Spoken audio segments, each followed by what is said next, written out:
आचार्य गुरुवर श्री ज्ञान सागर मुनि महाराज की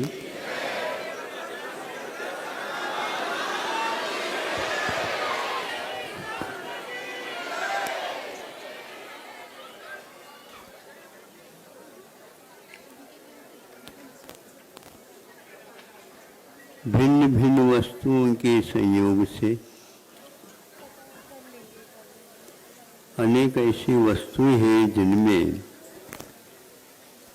बहुत बड़ा परिवर्तन आ जाता है। इसको सिद्धांत या न्याय के ग्रंथों में नैमित्तिक पर्याय बोलते हैं। निमित्त के कारण इस प्रकार दूसरी वस्तु में परिणम्य होते।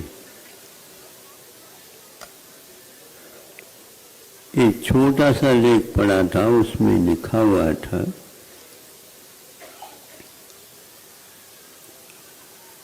वह औषध जो निश्चित रूप से कम समय में भी अपना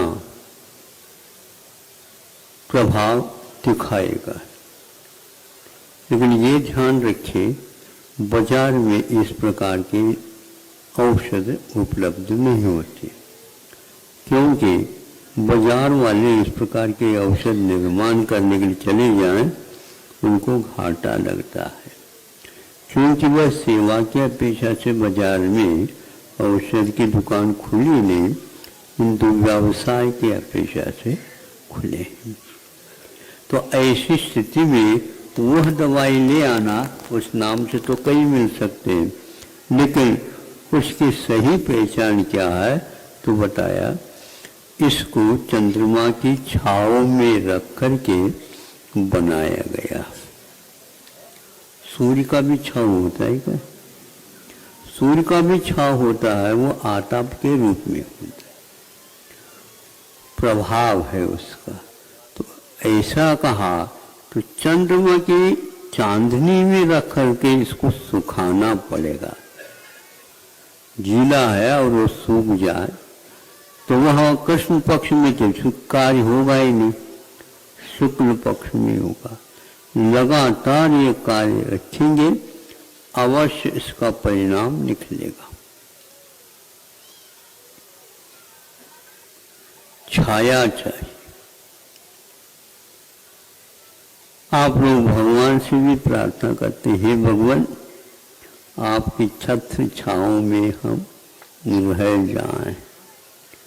भगवान कहते हैं मैं जब छत्र लगवाता ही नहीं और हमें इस प्रकार का वैभव प्राप्त हुआ, तुम छाया में रहोगे, तो हमारे विचार से ये आपका भावना पूर्ण नहीं हो सकेगी।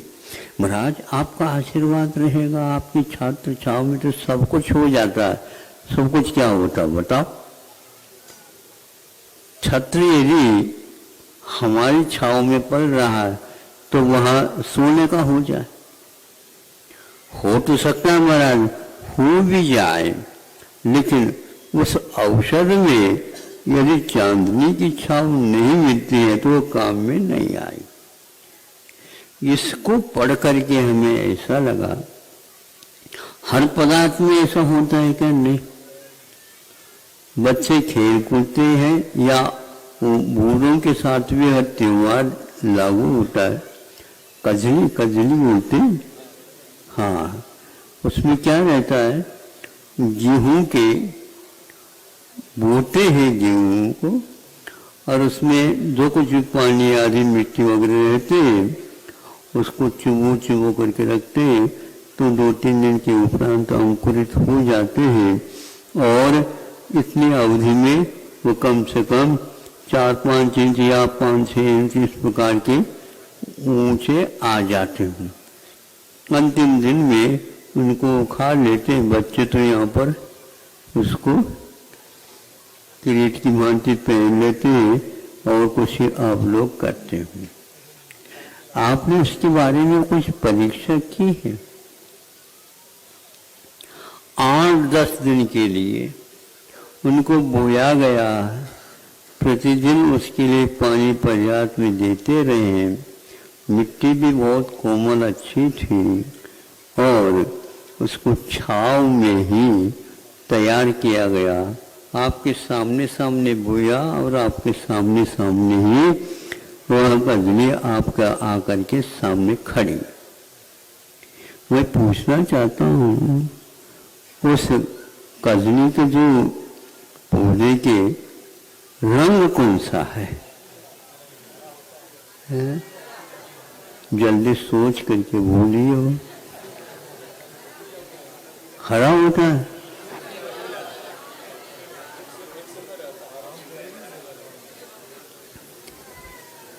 टीबी का मरीज जैसे सफेद या पीला पीला पीला पीला रहता है, वैसे वह रहता है। उसी कजली के समूल बिल्कुल जहाँ पर धूप भी आती थी, तो वहाँ पर रखने से उसका रंग हरा हरा रहा है, और ये पिलपिला पिलपिला पिलपिला जैसा रहा।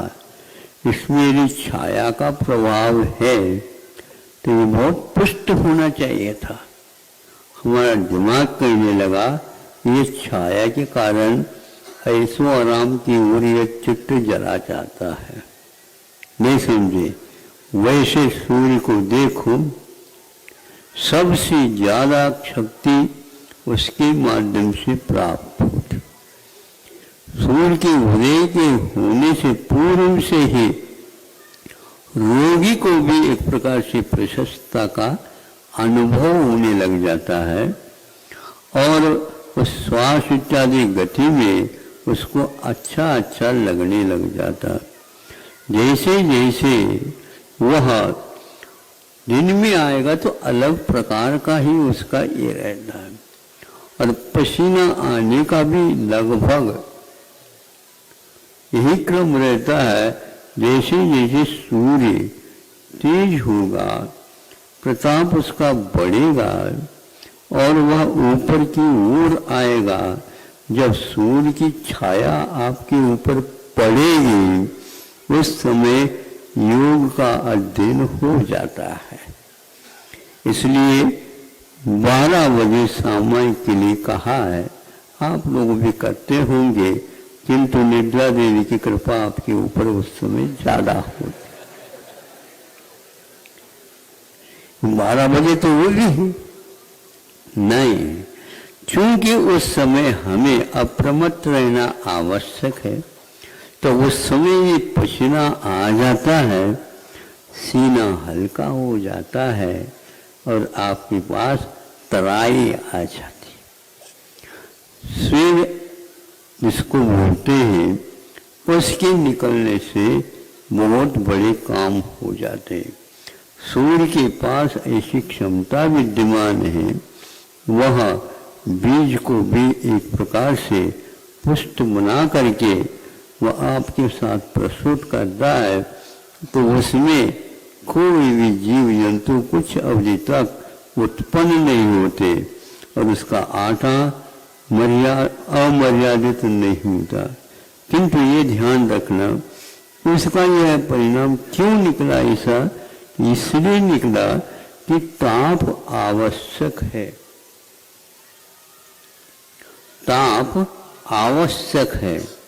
ताप के बिना भगवान के भीतर जो सोई हुई शक्ति थी, वह बाहर नहीं आ पाई। रत्नत्रय से मुक्ति होती है, ऐसी सबकी धारणा तो है। अब मेरी भी धारणा है, लेकिन मेरी धारणा थोड़ी से आगे की भी। आपकी मैं पूछना चाहता हूँ, है नहीं? सम्य दर्शन ज्ञान चारित्राणि मोक्ष मार्ग,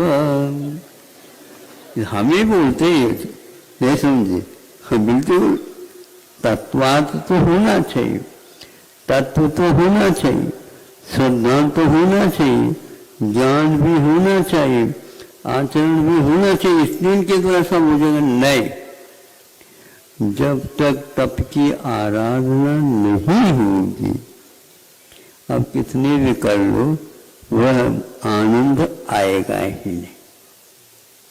तो अन्य समय में आप लोगों को अन्य कार्य करने पड़ते। सामायिक में सामायिक चारित्र जो कि तप के रूप में जब वो परिवर्तित हो जाता है तभी उसे केवल ज्ञान होगा, नहीं है तो सर्वाचित तक भले पहुंचाओ, मुक्ति नहीं होगी। आपको क्या चाहिए? हा? कब चाहिए? जल्दी जल्दी हो, जल्दी जल्दी हो तो रत्नत्रय को तप के पास ले आओ। तप का काल परम अनिवार्य, उसमें जो क्षमता है, ऊर्जा है, अन्य किसी के पास से नहीं। कि मान लो वस्तु तिनका है, नहीं समझे, वो तिनका है, बिल्कुल ठीक है, कठोर भी है, सब कुछ है, रखा है सामने, और उसके ऊपर सूर्य का प्रकाश भी पड़ रहा है, आलोक भी पड़ रहा है। तो जब उसके बीच में एक काज ले आते हैं जो उसमें एक विशेष शक्ति रहती है, उसको एंगल के साथ उसके ऊपर छोड़ दो प्रकाश को, तो 10 सेकंड में उसमें आग लग जाती है ना, लेंस के कारण। वह किरणें सारे एक स्थान पर आ जाते हैं, तो उसके नीचे अपने आप ही धुआं उठने लग जाता।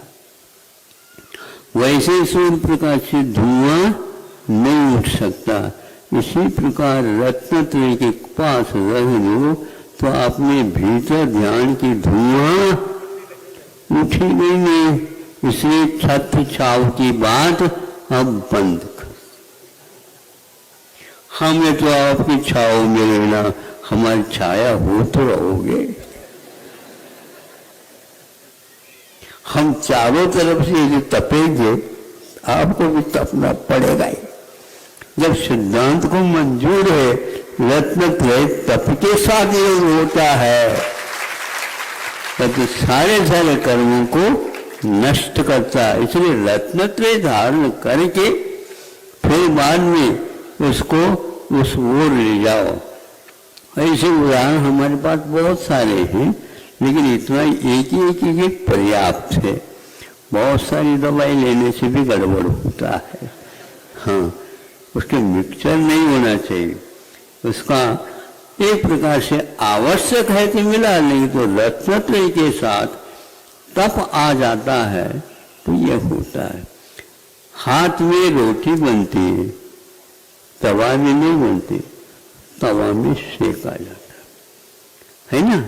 इतना तो देखा, खाते तो हुआ, लेकिन उसकी प्रतिक्रिया कैसी होती है ये भी देखना चाहिए। इससे बहुत ज्ञान होता है। फिर इसके उपरांत तवा में जब वह जिस रूप में आना था वो आ गया, लेकिन इसके बाद में वह चिपका हुआ रहता तवे को, इसको थोड़ा सा यूं करने से हिल भी जाता, मिल भी जाता। फिर इसके उपरांत सुन रहे हो? अब तो कहो। रविवार है ना, आज सब लोग सुन सके, इसको याद भी रखना है। फिर इसके उपरांत उस तवे में से रोटी को निकाल अपने हाथ में लेते। ऐसे नहीं खाएंगे एकदम, किंतु पहले सेवड़ी या चूड़ वगैरह होते थे उसके सामने रखते, नहीं समझे, आग के ऊपर नहीं रखते अभी इंगाल, तो यह इसके द्वारा पकना प्रारंभ करता है। तवा में ऐसा नहीं होता। इसको यहाँ पर आग के साथ पास रखते ही वो फूलने लग जाता है, नहीं समझे, देखा है, फूलता है। फिर इसके उपरांत उसको इंगाल के ऊपर इसको रख देते हैं। उसमें जो कुछ भी पानी का अंश है वह पूरा का पूरा भास हो जाता है। यदि मानो भीतर की वह भास बाहर नहीं आता, थोड़ी बहुत उसको उंगली लगा करके यूं करते हैं तो अपने आप ही भीतर से ये क्या है, एक तप है। अब वो खाने योग्य होता है। इसलिए रत्नत्रय में स्वाद नहीं आता, किंतु तप के आराधना होने से वो रोटी खाने योग्य है। छत्र छाव में रह करके आप इस प्रकार के रोटी को बना नहीं सकते। ये बनाते भी है बेलन हिलाने मात्र से, ऐसा नहीं, वो फूलता नहीं। बिना फूले आप फूल करके खा जाते हैं, पेट में वह गड़बड़ करता है। इसलिए विज्ञान कहता है कि भैया तप का प्रयोग करो। बिना पैरों में कोई पादत्राण नहीं पहने और सुबह और शाम तक आप चलते रहो दोनों वक्त। ये समझे, चुभ जाते हैं, अरे चुभना ही चाहिए। जो कुतत्व भीतर पहुंचा है वो बाहर आ जाता है। ऐसे कई स्थानों को देखा, एकदम बिल्कुल इतने गड़े हुए लगते, गड़े नहीं गड़ा करके रखते और उसके ऊपर भागने के लिए कह देते। इससे भीतर की विकार बाहर आ जाते। 12 प्रकार के तपों के द्वारा अच्छे ढंग से आपकी बाहर निकलने वाला है। शुद्धम को भी ऐसा नहीं कि हाँ हम तो अभी छोटे छोटे तो कोई नहीं होता, आत्मा तो एक सी उम्र वाली है। अब छत्र छाव की बात मत करो। यह छाया ही, ये छाया एक प्रकार से श्रद्धा का विषय होना चाहिए। भगवान ने जैसे तप किया है उसी प्रकार तप हमें अपनी योग्यता के अनुसार करना चाहिए। इसलिए बच्चों को ज्यादा लाड़ प्यार नहीं समझे। मेरा लाड़ प्यार के बिना उनका विकास कैसा होगा? अब आपका क्या विकास होगा मैं लाड़ प्यार करूं? बोलो, ऐसे नहीं, लाड़ प्यार करने से ही विकास रोकता है। ऐसा जो श्रद्धान करता है उसी को मैं समझता हूं ये वक्तव्य का आशय समझ में आ गया। समय हमारा पूर्ण हो गया। रविवार हो या शनिवार हो या कुछ भी हो, क्योंकि हम रविवार के दिन यदि प्रोटीन देते तो उसी दिन दें, लेकिन यहाँ की खुराक अलग है, नहीं समझे, इसलिए प्रतिदिन देना पड़ता है। इसलिए हम इसको रविवार मान करके ही वक्तव्य दे देते हैं और आप लोगों को भी कहते हैं ये रविवार समझ करके ही कर लेना। ज्यादा भीड़ आ जाती है तो समझते हैं रविवार है, लेकिन आज भीड़ रहती है तो इसमें प्रतिदिन रविवार बना लो। कोई मना करता है क्या? यदि आप लोगों को फुर्सत होती है तो इतना 10-15 मिनट बहुत हो जाता है। अहिंसा परमो धर्म।